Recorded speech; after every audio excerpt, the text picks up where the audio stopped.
When someone realizes your value too late, it's never loud. It doesn't come with apologies that fix everything. It comes as silence that echoes what they lost. Listen carefully. There was a time when your presence felt ordinary to them. Your messages were expected, your effort predictable, your love almost invisible. You were there consistently, quietly, fully. And that's exactly why they underestimated you, because humans have a strange blindness. We don't always recognize value while it's still within our reach. We recognize it when it's gone. Now imagine this. One day, you stop explaining, you stop waiting, you stop showing up in the same way, and suddenly, the space you leave behind starts speaking louder than you ever did.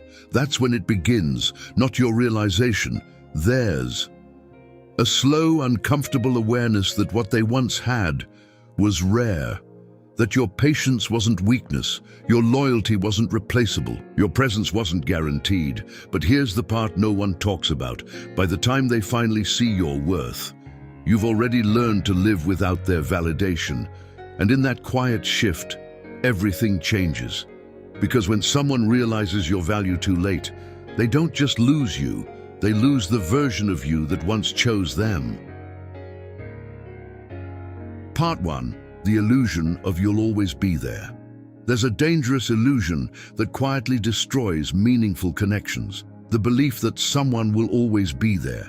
It doesn't happen overnight. It builds slowly through routine, familiarity, and emotional comfort. You become part of their daily life in such a natural way that your presence stops feeling like a gift and starts feeling like a given.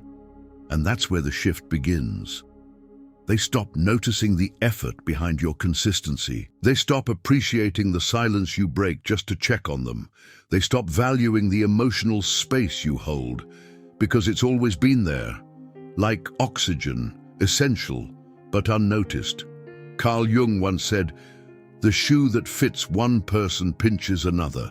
And sometimes, people only realize how perfectly you fit their life when they try to replace you, and nothing feels the same. Think about it.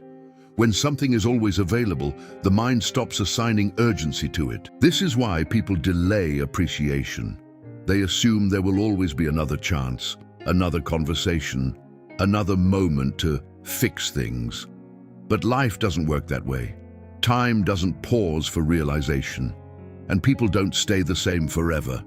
The version of you that tolerated being taken for granted, that stayed patient, that kept choosing them despite everything, that version has an expiration date, because awareness changes you. And once you see your own worth clearly, you stop offering it where it's not recognized. That's when the illusion breaks, not for you, for them. Because the moment you stop showing up the same way, they're forced to confront something they've been avoiding all along. Your absence has weight, and suddenly, what they thought was permanent feels painfully temporary. Part 2. The silence that teaches what words never could.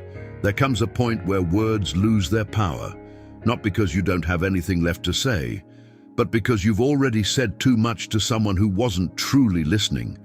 You explained your feelings, you expressed your needs, you gave them clarity, honesty, vulnerability, and still, nothing changed.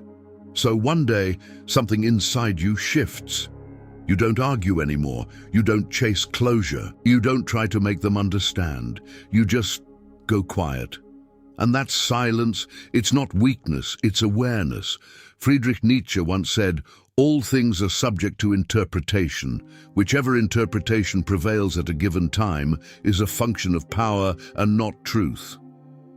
For so long, they interpreted your patience as dependence, your forgiveness as permission, your presence as something they didn't have to earn. But silence changes the narrative. Because now, there's nothing left for them to misinterpret, no reassurance, no emotional availability, no version of you trying to hold everything together, just absence.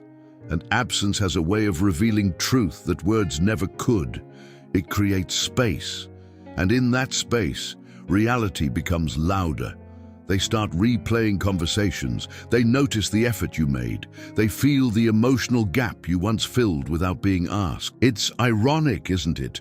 When you were speaking, they didn't listen. But when you stop, they finally start hearing you. Not through your voice, but through your absence. Because silence forces reflection, and reflection forces realization. But here's the deeper truth. Your silence isn't meant to teach them. It's meant to free you from over-explaining, free you from trying to be understood by someone unwilling to understand, free you from shrinking your needs just to keep someone comfortable. Lao Tzu said, silence is a source of great strength. And this is that strength. Not loud, not aggressive, but undeniable. Because when someone finally realizes your value in your silence, they're not discovering something new, they're recognizing something they once had and failed to honor, and by then, you're no longer waiting for them to catch up. Part 3. When they come back, but you're not the same. The message you stopped expecting, the call you once waited for, the sudden shift in their tone, softer, more intentional, almost unfamiliar. They come back. Not always dramatically, not always with grand gestures. Sometimes it's subtle, a simple, I miss you, or I've been thinking about you. But beneath those words is something deeper, regret. Because time has done what you couldn't. It showed them your absence in ways your presence never could. Albert Camus once wrote, real generosity toward the future lies in giving all to the present. And they didn't. They held back. They delayed effort. They assumed there would always be time. Now they're standing in the consequences of that assumption. And for a moment, it feels like everything you once wanted is finally happening. They see you. They value you. They're trying. But here's the quiet truth no one prepares you for. By the time they come back, you've changed. Not in a loud, dramatic way, but internally, deeply. You've learned what it feels like to be alone and survive it. You've rebuilt your self-worth without their validation. You've sat with your pain long enough that it transformed into clarity. And clarity changes your standards. So when they return, you're not the same person who once begged for understanding. You're someone who now observes, someone who listens, but also feels the weight of everything that wasn't done before. Carl Jung said, I am not what happened to me, I am what I choose to become. And you chose growth. You chose self-respect. You chose to stop accepting half-hearted versions of love. So now, when they try to step back into your life, they're not meeting the old you. They're meeting someone who no longer needs them. And that's where the real shift happens. Because their realization came from losing you, but your transformation came from finding yourself. And those two things don't always align. Sometimes they come back ready to love you properly, but you've already learned how to live without them. Part 4. The final truth. Why too late changes everything forever. There's a quiet finality to too late that most people don't understand until they live through it. Because too late doesn't just mean missed timing, it means something inside you has already closed, not out of anger, not out of ego, but out of understanding. You see, when someone realizes your value too late, the story doesn't rewind. It doesn't reset back to how things were. Time didn't just pass, it changed you. Friedrich Nietzsche once said, what was silent in the Father speaks in the Son, and often I found in the Son the unveiled secret of the Father. In the same way, what was ignored in your past begins to speak through your present awareness. You remember, not obsessively, but clearly. You remember how you felt when your effort went unnoticed, how your words felt heavy because they weren't received, how you questioned your worth just to keep someone in your life. And now, you don't question anymore. That's the difference. Because once self-respect is built, it doesn't negotiate with familiarity. Even if they've changed, even if they've grown, even if they finally see you the way you deserve to be seen all along. There will always be a quiet voice inside you asking, why did it take losing me for you to value me? And that question changes everything. It creates a distance that effort alone can't always close. Because love isn't just about realization, it's about timing. It's about consistency. It's about choosing someone while you still have them, not after they've learned to live without you. Seneca once said, "We suffer more often in imagination than in reality." But this isn't imagination. This is reality, teaching its most unforgiving lesson, that some things are only understood after they are no longer available. And by then, the connection isn't the same, not because love disappeared,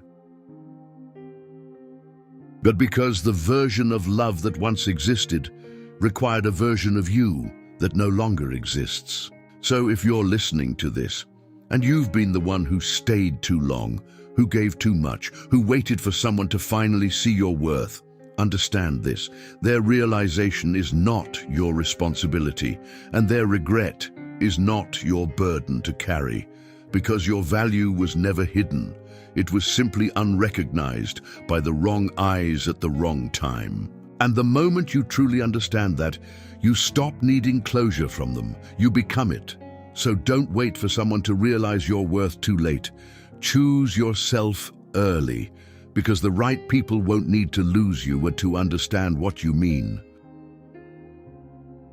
If this spoke to something real inside you, then you already know.